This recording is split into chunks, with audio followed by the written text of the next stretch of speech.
Hi dear students, ഞാൻ ഇന്നേ നമ്മുടെ റെഫറൻസ് ഹാളിലാണുള്ളത്, ഡി ബ്ലോക്കിൻ്റെ. അപ്പോൾ എനിക്ക് തോന്നി നിങ്ങൾക്കും അറിയണം എന്ന് ആഗ്രഹമുണ്ട്, ഇവിടുത്തെ കുട്ടികൾക്കൊക്കെ എന്തെങ്കിലും കൺസേൺസ് ഉണ്ടോ. ഞങ്ങൾ വീഡിയോസിലൂടെ പബ്ലിക്കായിട്ട് അഡ്രസ്സ് ചെയ്യുന്ന കൺസേൺസ് അല്ലാതെ അവർക്ക് ഞങ്ങളോട് ചോദിക്കാൻ എന്തെങ്കിലും ഉണ്ടോ, ഞങ്ങളോട് അവരെന്തെങ്കിലും ചോദിക്കാൻ ആഗ്രഹിക്കുന്നുണ്ടോ. ഒരുപാട് കുട്ടികൾ ഒരുപാട് ആഗ്രഹങ്ങൾ അല്ലെങ്കിൽ ഒരുപാട് കൺസേൺസ് അവർക്കുണ്ട്. അത് അവർ ക്ലാരിഫൈ ചെയ്യുമ്പോൾ ഒരു പക്ഷേ ഇതുപോലുള്ള സംശയങ്ങൾ ഒത്തിരി കുട്ടികൾക്കുണ്ടാവാം. എല്ലാവർക്കും ഞങ്ങളെ അപ്രോച്ച് ചെയ്ത് ചോദിക്കാൻ പറ്റിയില്ലെങ്കിലും നിങ്ങളുടെ കൂടെയുള്ള ഒരാൾ ആ ക്വസ്റ്റ്യൻ ചോദിക്കുമ്പോൾ ഞങ്ങൾ അതിനെ അഡ്രസ്സ് ചെയ്യുമ്പോൾ അത് നിങ്ങൾക്കും ഏറ്റവും ബെനിഫിഷ്യലായി തീരും എന്ന് കരുതിയാണ് ഇന്ന് ഞാൻ ഈ ക്ലാസ്സിലേക്ക് കയറിയത്.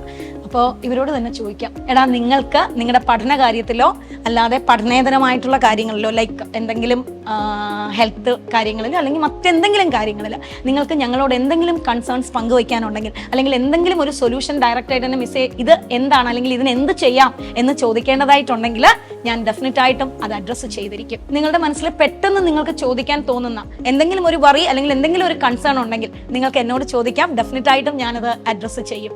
ആരെങ്കിലും ഉണ്ടോ? Very good. മോളെ പേരെന്നാടാ? ഐഷ ഹിബ. ഏതാ ബാച്ച്?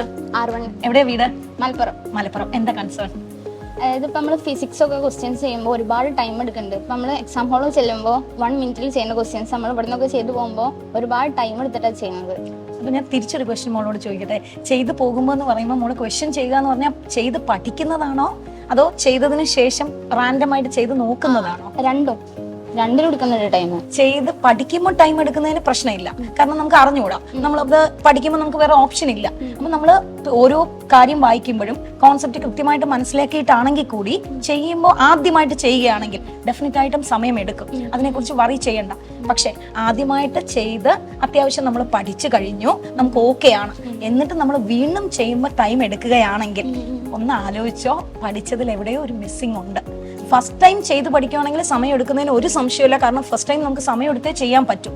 പക്ഷെ മോള് ഈ പറഞ്ഞത് ആദ്യം ചെയ്ത് പഠിച്ചിട്ട് പിന്നെയും ചെയ്യുമ്പോഴും സമയം എടുക്കുന്നു എന്നാണ്. അപ്പൊ പിന്നെയും ചെയ്യുമ്പോൾ സമയം എടുക്കുന്നു എന്ന് പറയുന്നിടത്ത് എവിടെ ഒരു മിസ്സിംഗ് വരുന്നുണ്ടടാ. അത് ഒന്നെങ്കിലും മോൾ ആ കോൺസെപ്റ്റിനെ ആ പ്രോബ്ലവുമായിട്ട് കണക്ട് ചെയ്യുന്നതിൽ വരുന്ന ഒരു ലാഗ്, അങ്ങനെ കണക്ട് ചെയ്യാനാണോ? ഏത് ഫോമിലാണ്? അങ്ങനെ ആണോ? അല്ല, അപ്പൊ നമ്മള് ക്ലാസ് ഹോസ്റ്റലിൽ പോയി ചെയ്താണ്ട് പോയ ഒരു ക്വസ്റ്റ്യന് നമുക്ക് എക്സാം ഹാളിൽ നിന്ന് വരാന്നുണ്ടെങ്കിൽ ഇടയ്ക്ക് എന്തെങ്കിലും മിസ്സാവും. അല്ലാന്നുണ്ടെങ്കിൽ ഇപ്പോൾ കുറച്ചധികം ടൈം എടുത്താണ്ട് ഉത്തരം കിട്ടും. ഞാൻ വീണ്ടും ഒന്ന് ചോദിച്ചോട്ടെ മോളെ, എക്സാം ഹാളിലാണോ ഈ പ്രശ്നം ഫേസ് ചെയ്യുന്നത്? അല്ലാതെ വീട്ടിലിരുന്ന് തനിയെ ചെയ്യുമ്പോൾ ഓക്കെയാണ്? എക്സാം ഹാളിലാണ് പ്രശ്നം.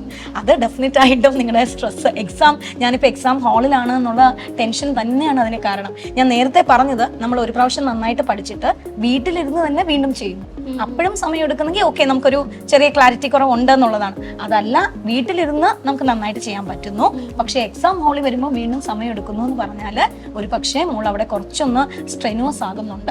അപ്പോൾ അതിന് കാര്യം ചെയ്യേണ്ടത് ആ ക്വസ്റ്റ്യൻസ്, അങ്ങനെ വരുന്ന ചില ക്വസ്റ്റ്യൻസേ ഉള്ളൂ.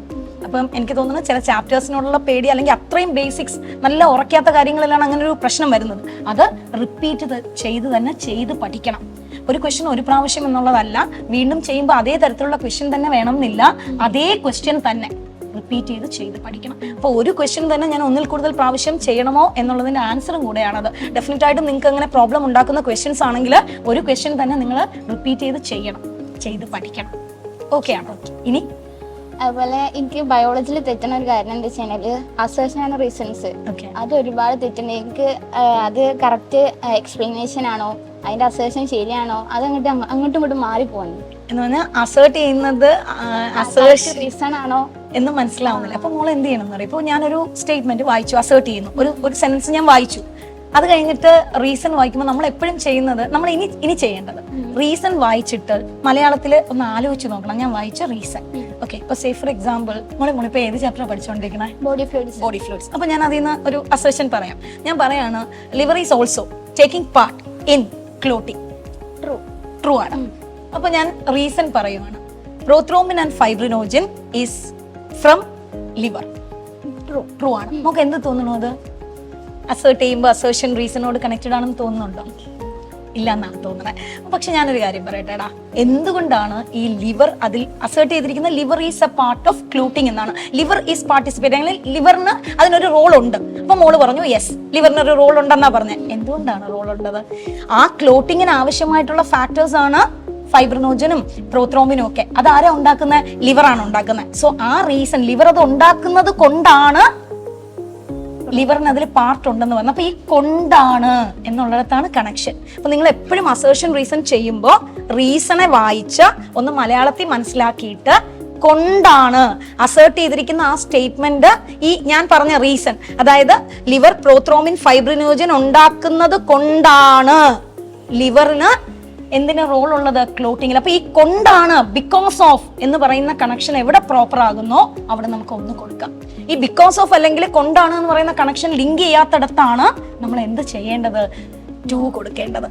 അപ്പൊ അത് ഒരു 2, 3, 4 ക്വസ്റ്റ്യൻസ് ചെയ്ത് നോക്കണം. നമ്മളെ കുറച്ച് ക്വസ്റ്റ്യൻ ചെയ്തിട്ട് എല്ലാ ക്വസ്റ്റ്യൻസും നിങ്ങൾ അങ്ങനെ തന്നെ ചെയ്യണം. റീസൺ ഒന്ന് വായിച്ച് മലയാളത്തിൽ വെച്ചിട്ട് തിരിച്ചൊന്ന് നോക്കണം, തിരിഞ്ഞ് പറഞ്ഞു നോക്കണം. അപ്പൊ തിരിഞ്ഞ് പറയുമ്പോൾ റീസൺ കൊണ്ടാണ് അല്ലെങ്കിൽ ബിക്കോസ് ഓഫ് എന്ന് ചേർന്ന് വരുന്നുണ്ടെങ്കിൽ ഡെഫിനറ്റ് ആയിട്ടും ഉറപ്പിക്കാം 1. അങ്ങനെ ഈ കൊണ്ടാണ് ബിക്കോസ് ഓഫ് ആ കണക്ഷന് ഒരു ഒരു ചേർച്ചയില്ല, അല്ലെങ്കിൽ കൊണ്ടാണെന്ന് പറയുമ്പോൾ കൃത്യമായിട്ട് വരുന്നില്ലെങ്കിൽ definitely you can go for 2. Okay അല്ലേ? ക്ലിയർ ആയി, ഹാപ്പിയാണ്. Thank you. അപ്പോൾ ഈ ഒരു സംശയം എനിക്ക് തോന്നുന്നു ഒരുപാട് കുട്ടികളുടെ ഒരു നല്ല കൺസേൺ ആയിരിക്കും. അപ്പൊ ഇനി ആരെങ്കിലും ഉണ്ടോ മോനെ ഇവിടെ എന്തെങ്കിലും ചോദിക്കാൻ? യെസ്, എന്താ മോനെ പേര്? ശ്രീലക്ഷ്മി. ശ്രീലക്ഷ്മി. ഏത് ബാച്ച്? S1. എവിടുന്നാ വരുന്നത്? കണ്ണൂർ. എന്താ മോന്റെ പ്രശ്നം? ഇപ്പം എല്ലാവരും പറയുന്നു തിയറി പഠിച്ച് കുറേ ടൈം കളയാണ്ട് കുറേ പ്രോബ്ലംസ് ചെയ്ത് നോക്കണം എന്ന് പറഞ്ഞു. ഓക്കെ. അപ്പം തിയറി പഠിക്കാണ്ട് പ്രോബ്ലംസ് ചെയ്യുമ്പോൾ നമുക്ക് ആൻസർ കിട്ടുന്നില്ല. ഓക്കെ. പക്ഷേ ഇപ്പം നമ്മൾ പ്രോബ്ലംസ് ചെയ്യാണ്ട് കുറേ സമയം തിയറി പഠിച്ചുകൊണ്ടിരിക്കുമ്പോൾ നമുക്ക് തന്നെ റിഗ്രറ്റ് ആവും. കുറേ സമയം തിയറി പഠിക്കുന്നു, പ്രോബ്ലംസ് ചെയ്യാൻ ടൈം കിട്ടുമോ? അപ്പം പ്രത്യേകിച്ച് ഫിസിക്സിൻ്റെയും കെമിസ്ട്രീൻ്റെ ഒക്കെ കാര്യത്തിൽ അതാണ് വലിയ കൺസേൺ ആണ്.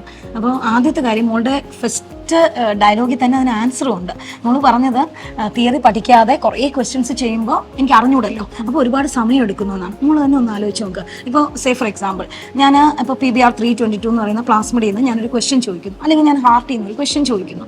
എനിക്ക് ആ ക്വസ്റ്റ്യൻ ചോദിക്കുന്ന സമയത്ത് ഈ ടെട്രാസൈക്ലിൻ റെസിസ്റ്റന്റ് ജീൻ എവിടെയാണ് ഇരിക്കുന്നതെന്നാണ് ഞാൻ ചോദിക്കുന്നത്. അപ്പോൾ അത് എവിടെയാണെന്ന് അറിയണമെങ്കിൽ ഇത് ഈ പ്ലാസ്മിഡ് എന്താണെന്നും ആ പ്ലാസ്മിഡിന്റെ സ്ട്രക്ചർ എന്താണെന്നും ആ കോൺസെപ്റ്റ് മോൾക്ക് അറിയാമെങ്കിലേ ആ ക്വസ്റ്റ്യൻ ആൻസർ എഴുതാൻ പറ്റൂ. Yes or no? അപ്പം നമുക്ക് കോൺസെപ്റ്റ് അറിഞ്ഞാൽ മാത്രമേ ഡെഫിനറ്റ് ആയിട്ടും നമുക്ക് പ്രോബ്ലംസിലേക്ക് പോകാൻ പറ്റൂ, ചെയ്യാൻ പറ്റൂ. ബയോളജിയുടെ ഒക്കെ കാര്യത്തിലാണെങ്കിൽ നമുക്കിപ്പോൾ സേ ഫോർ എക്സാമ്പിൾ ഞാൻ തന്നെ പറയാം, നമ്മളിപ്പോൾ പഠിക്കുകയാണ് ഒരു കാർഡിയാക് സൈക്കിൾ 0.8 സെക്കൻഡിലാണ് എടുക്കുന്നതെന്ന് പറയുമ്പോൾ ഡ്യൂറേഷൻ ഓഫ് കാർഡിയാക് സൈക്കിൾ എന്നൊരു ക്വസ്റ്റ്യൻ വന്നാൽ ഡെഫിനറ്റ് ആയിട്ട് നമുക്ക് ആ കോൺസെപ്റ്റ് അറിയാമെങ്കിൽ ചെയ്യാൻ പറ്റും. Yes or no? എന്ന് പറഞ്ഞാൽ നമുക്ക് കോൺസെപ്റ്റ് അറിയാമെങ്കിലേ നമുക്ക് ആ ക്വസ്റ്റ്യൻ അറ്റൻഡ് ചെയ്യാൻ പറ്റും. ഇനി ഫിസിക്സ് ആണെങ്കിലും കെമിസ്ട്രി ആണെങ്കിലും കൂടി കോൺസെപ്റ്റ് അറിഞ്ഞാലേ പ്രോബ്ലം ചെയ്യൂ. പക്ഷെ അവിടെ ഒരു പ്രശ്നം വരുന്നത്, നമുക്ക് കോൺസെപ്റ്റ് അറിയാമെങ്കിലും ഇന്ന ഫോമുലയാണ് അല്ലെങ്കിൽ ഇന്ന രീതിയിലാണ് അത് ഇന്റർപ്രറ്റ് ചെയ്യുന്നതെന്ന് ചിലപ്പോൾ ഒരു പ്രശ്നം വരും. ആ പ്രശ്നമാണ് ഫിസിക്സിലും കെമിസ്ട്രിയിലും ഫേസ് ചെയ്യുന്നത്. അതുകൊണ്ടാണ് നിങ്ങൾ തിയറി ഒത്തിരി വായിച്ച് കഴിയുമ്പോൾ ക്വസ്റ്റ്യൻ ചെയ്യുമ്പോൾ ഇത്രയും ക്വസ്റ്റ്യൻ ചെയ്തതുകൊണ്ട് എനിക്ക് ക്വസ്റ്റ്യൻ ചെയ്യാൻ പറ്റുന്നില്ല എന്നൊരു റിഗ്രറ്റ് വരുന്നു എന്ന് പറയുന്നത്. ആ റിഗ്രറ്റിന്റെ ഒരു ആവശ്യവുമില്ല. എന്താ കാര്യം എന്നറിയോ? നമ്മൾ ഈ ഒരു ഫേസ് എപ്പോഴും എന്തിന്റെ ഫേസ് എന്നാ പറയുന്നത്? തിയറി കോൺസെപ്റ്റ്സ് പഠിക്കാനുള്ള ഫേസ് എന്നാ പറയുന്നത്. നമ്മളിപ്പോൾ ജാനുവരി ഫിനിഷ് ചെയ്തിട്ട് നമ്മൾ ഫെബ്രുവരി തൊട്ട് എന്ത് ചെയ്യും? ക്വസ്റ്റ്യൻസ് ചെയ്യും. അപ്പൊ ഇപ്പൊ മോള് ചെയ്യുന്ന നമ്പർ ഓഫ് ക്വസ്റ്റ്യൻസ് ഇച്ചിരി കുറഞ്ഞതുകൊണ്ടാവാം മാർക്ക് കുറയുന്നത്. പക്ഷെ ഒരു കാര്യം ഒന്ന് ആലോചിച്ചേ, കോൺസെപ്റ്റ് മോൾക്ക് ഉറപ്പാണ്. കോൺസെപ്റ്റ് ക്ലിയർ ആക്കി തിയറി മുഴുവൻ പഠിച്ചു വെച്ച് കഴിഞ്ഞാൽ അതെങ്ങനെ ഇന്റർപ്രറ്റ് ചെയ്യണം, ഏറ്റവും വേഗത്തിൽ എങ്ങനെ ഇന്റർപ്രറ്റ് ചെയ്യണം എന്നുള്ളത് മാത്രമാണ് അടുത്ത കൺസേൺ. അത് നമ്മൾ ക്വസ്റ്റ്യൻ ചെയ്ത് പ്രാക്ടീസ് ആവുക. അതിനുള്ള ഫേസാണ് നമ്മൾ ഫെബ്രുവരി, മാർച്ച്, ഏപ്രിൽ 3 മാസം നമ്മൾ അതിനുവേണ്ടി മാത്രം മാറ്റി വെക്കുകയാണ്. അപ്പോൾ അതിന് പിന്നെ വേറെയും ഒരു കാര്യം മോളെ, ഈ ഫേസിൽ നമ്മൾ തിയറി പഠിച്ചില്ലെങ്കിൽ എത്ര നമ്പർ ഓഫ് ക്വസ്റ്റ്യൻ ചെയ്താലും നമുക്ക് ബേസിക് കാര്യം അറിയില്ല. ഇപ്പോൾ ഒന്ന് ആലോചിച്ച് നോക്കൂ, എനിക്ക് ഇവിടുന്ന് ഇത് ഡി ബ്ലോക്ക് ആണ്, ഇവിടുന്ന് ഡി ബ്ലോക്കിന്റെ ഈ 4ാം നിലയിൽ നിന്ന് എനിക്ക് താഴെ വരെ പോകണം. എനിക്ക് ഡി ബ്ലോക്കിലാണ് ഞാൻ നിൽക്കുന്നത്, 4ാം നിലയിലാണ് ഞാൻ നിൽക്കുന്നത്, താഴെ പോകണം. അങ്ങനെ ഒരു കോൺസെപ്റ്റ് അറിയാമെങ്കിൽ ഇതിന്റെ ഏത് വഴിയിലൂടെ വേണമെങ്കിലും എനിക്ക് എവിടെ എത്താം? താഴെ എത്താം. Yes or no? നേരെ മറിച്ച് ഞാൻ ഒരു വഴിയും പറയുന്നില്ല. ഞാൻ നമ്മുടെ അമൽ സാറിന്റെ കൂടെയാണ് വന്നിരിക്കുന്ന ക്യാമറ. അപ്പോൾ അമൽ എനിക്ക് ഒരു വഴി കാണിച്ചു തന്നു, ആ വഴി കൂടെ മാത്രമേ ഞാൻ വന്നിട്ടുള്ളൂ. എനിക്ക് ഡി ബ്ലോക്ക് എന്താണെന്നോ ഡി ബ്ലോക്കിന്റെ 4ാം നില എങ്ങനെയാണെന്നോ ഒന്നും എനിക്കറിയില്ല. ഞാൻ ഒരൊറ്റ വഴി മാത്രമാണ് പഠിച്ചു വെച്ചത്. മോളൊന്ന് ആലോചിച്ച് നോക്കിയേ, ആ വഴി മാത്രം ഞാൻ പഠിച്ചു വെച്ചാൽ ക്വസ്റ്റ്യൻ പേപ്പറിൽ മറ്റൊരു വഴിയാണ് എന്നോട് ചോദിക്കുന്നതെങ്കിൽ ഞാൻ എങ്ങനെ പറയും? ഇപ്പോഴും കാര്യം കൃത്യമാണ് അല്ലെ? ഡി ബ്ലോക്കിലാണ് നീ ഇരിക്കുന്നത്, 4ാമത്തെ നിലയിൽ, എനിക്ക് പോകേണ്ടത് ഏറ്റവും താഴത്തെയാണ്.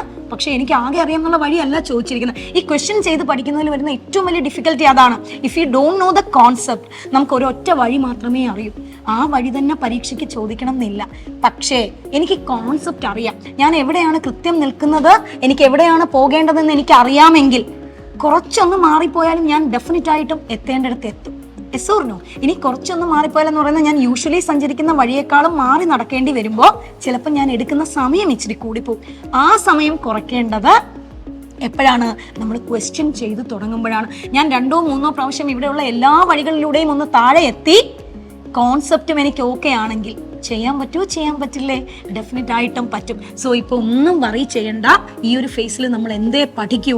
തിയറി തന്നെയാണ്. കോൺസെപ്റ്റ് ഇല്ലാതെ ക്വസ്റ്റ്യൻ മാത്രം ചെയ്തുകൊണ്ട് ഒരിക്കലും നമുക്ക് അങ്ങോട്ട് എത്താൻ പറ്റില്ല. കോൺസെപ്റ്റ് ഉണ്ടെങ്കിൽ നമ്പർ ഓഫ് ക്വസ്റ്റ്യൻസ് കൂട്ടുക. അത് ഓരോ ദിവസവും ഡേ ബൈ ഡേ കൂട്ടിയാൽ മതി. ഇപ്പൊ ശരിക്കും പറഞ്ഞാൽ നമുക്കൊരു ക്വസ്റ്റ്യൻ്റെ നമ്പർ ഓഫ് എണ്ണം കൂട്ടുന്ന പീരീഡ് ആയിട്ടില്ല. നമ്മളൊരു ഫെബ്രുവരി ആകുമ്പോൾ തന്നെ നിങ്ങൾ ഒന്ന് ക്വസ്റ്റ്യൻ ചെയ്ത് നോക്കി. ഫെബ്രുവരി ആകുമ്പോൾ കുറച്ചുകൂടെ കൂട്ടി, മാർച്ച് ആകുമ്പോൾ കുറച്ചുകൂടെ കൂട്ടി, പിന്നെ നമ്മൾ ഡെയിലി തന്നെ എത്രയോ ക്വസ്റ്റ്യൻസ്, 1000 ക്വസ്റ്റ്യൻസ് പെർ ഡേ എന്നുള്ള ലെവലിലേക്കൊക്കെ നമ്മൾ വരും. പക്ഷെ ആ ലെവലിലേക്ക് വരുമ്പോൾ നമുക്ക് കോൺസെപ്റ്റ് അറിഞ്ഞിരിക്കണം. തിയറി അറിഞ്ഞാലല്ലേ നമുക്ക് 1000 ക്വസ്റ്റ്യൻസ് ചെയ്യാൻ പറ്റൂ. സോ ഇപ്പൊ നമ്മൾ എന്തിനെ കുറിച്ചല്ല വറി ചെയ്യേണ്ടത്? നമ്പർ ഓഫ് ക്വസ്റ്റ്യൻസിനെ കുറിച്ച് വലിയ വറി ചെയ്യേണ്ട. കാരണം നമ്പർ ഓഫ് ക്വസ്റ്റ്യൻസ് ചെയ്തു പോലുള്ള ഈ പ്രോബ്ലം എന്ന് പറയുന്നത് ആ ഒരു വഴി മാത്രം പഠിച്ചു വെച്ചിട്ട് കാര്യമില്ല. നമ്മൾ ആ കോൺസെപ്റ്റ് നമുക്ക് അറിയാമെങ്കിൽ ഏത് വഴി എങ്ങനെ സഞ്ചരിച്ചാലും അവിടെ എത്താൻ പറ്റും. ഞാൻ പറഞ്ഞത് ക്ലിയർ ആണോ? ഓക്കെ ആണ്, കംഫർട്ടബിൾ ആണ്. അപ്പൊ ഹാപ്പി ആയിട്ടിരുന്ന് പഠിച്ചോ. Okay, thank you. പേരെന്താ മോനെ? തുഹീന. തുഹീന. Bangalore. Either batch, which batch? S16. S16. What's your concern? Ma'am, I still have like problems being homesick. Still you are not able to recover from that. No. മോനെ ഇപ്പോൾ you just think, ഞാനിപ്പോൾ ഇവർക്ക് വേണ്ടി കൂടെയാണ് ഒന്ന് മലയാളത്തിലേക്ക് switch ചെയ്താൽ ഞാൻ പറയുന്നത് മനസ്സിലാവും. മനസ്സിലാവും. You can understand Malayalam? Okay, fine. What's your ambition? To become a doctor. To become a doctor. So where you want to study actually? Bangalore preferably. Preferably Bangalore. Yes. That means very close to your home. Yes. So you are not ready to go anywhere else. No.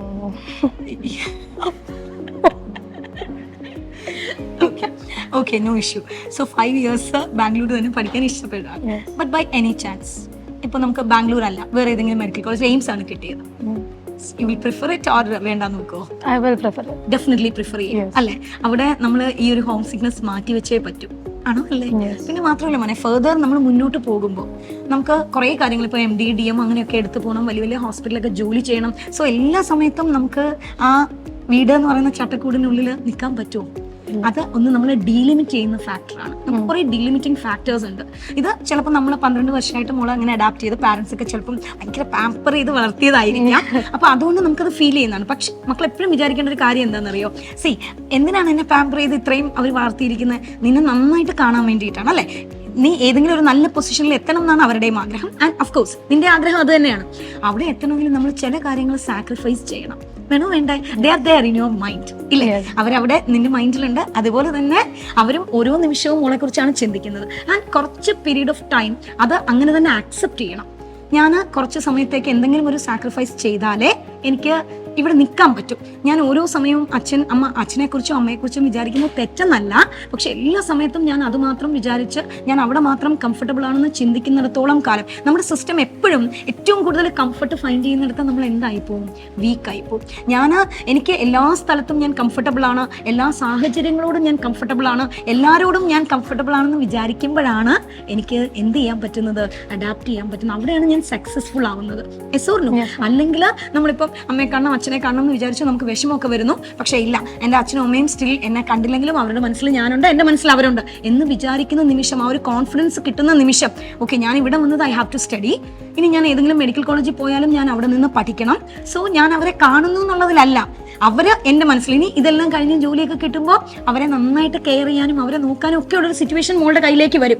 ആ സമയത്ത് മോൾ എങ്ങനെ respond ചെയ്യുന്നു എന്നുള്ളതാണ് ഏറ്റവും important ആയിട്ടുള്ള കാര്യം അല്ലേ? അപ്പൊ ആ സമയത്ത് അവരെ നന്നായിട്ട് നോക്കണം. അവരുടെ ഒരു ഏജിങ് സമയമായിരിക്കും. ആ സമയത്ത് അവരെ നന്നായിട്ട് നോക്കണം എന്നുണ്ടെങ്കിൽ നീ അപ്പോൾ നല്ല സ്ട്രോങ് ആയിട്ട് നിൽക്കണം. നല്ലൊരു ജോലിയിൽ നല്ലൊരു ആഗ്രഹത്തിൽ പൊസിഷനിൽ എത്തണം. ആ എത്തുന്നത് വരെ കുറച്ച് കാര്യങ്ങൾ നമ്മൾ സാക്രിഫൈസ് ചെയ്തേ പറ്റൂ. അത് മോളുടെ മനസ്സിൽ തന്നെ അക്സെപ്റ്റ് ചെയ്യണം. ഞാൻ ഇവിടെ വന്നു, ഞാൻ ഇവിടെ നിന്നേ പറ്റൂ, ഞാൻ ഇവിടെ നിന്ന് പഠിക്കണം. എത്രത്തോളം ഞാൻ അതിനെക്കുറിച്ച് ടെൻഷൻ ആകുന്നു അതിനനുസരിച്ച് എൻ്റെ ഇഫക്റ്റ് എന്ത് ചെയ്യും? കുറയും. അപ്പോൾ ഇനി അച്ഛനെയും അമ്മയും കുറിച്ച് ആലോചിക്കണം. And at the same time വിചാരിക്കേണ്ടത് കുറച്ചൊരു കോംപ്രമൈസിങ് ആഗ്രഹങ്ങളോടല്ല കോംപ്രമൈസ് ചെയ്യേണ്ടത്, ഇങ്ങനെയുള്ള കാര്യങ്ങളോട്. അതൊരു കുറ്റമല്ല, നമ്മൾ അങ്ങനെയാണ് അഡാപ്റ്റ് ചെയ്തത്. പക്ഷെ ട്രൈ ടു ചെറുതായിട്ട് മോളൊന്ന് ഇപ്പൊ തന്നെ ഈ ഒരു വർഷം കൊണ്ട് തന്നെ ഒന്ന് അഡാപ്റ്റ് ചെയ്ത് മാറിയാൽ ചിലപ്പം മേ ബി ഡൽഹി എയിംസിലാണ് പോകുന്നത്, 5 വർഷം ഡൽഹിയിൽ നിൽക്കണ്ടേ, ബാംഗ്ലൂർ ടു ഡൽഹി കുറച്ച് ദൂരമൊക്കെ ഉണ്ട് ഇല്ലേ. അപ്പൊ അതുകൊണ്ട് അവിടെ നിന്ന് നമുക്ക് പഠിക്കണം എന്നുണ്ടെങ്കിൽ നമ്മൾ നല്ല ബോൾഡ് ആയിട്ടിരിക്കണ്ടേ. സർവൈവൽ ഓഫ് ദ ഫിറ്റസ്റ്റ് അല്ലേ. അപ്പൊ ഫിറ്റസ്റ്റ് ആയിട്ട് വരണമെങ്കിൽ എന്ത് ചെയ്യണം, നമ്മൾ കുറച്ചൊക്കെ ഒന്ന് സാക്രിഫൈസ് ചെയ്ത് ബോൾഡ് ആയിട്ടിരിക്കണം. അപ്പൊ പേടിക്കണ്ട, ഞങ്ങൾ കുറെ അമ്മമാരും ഇവിടെ ഒരുപാട് ആൾക്കാരില്ലേ, ഞങ്ങൾ എല്ലാവരും ഉണ്ട്, അതുകൊണ്ടാണ് നിങ്ങളെ കാണാൻ തന്നെ വന്നത്. അപ്പൊ പേടിക്കണ്ട, we brilliant team always with you കേട്ടോ.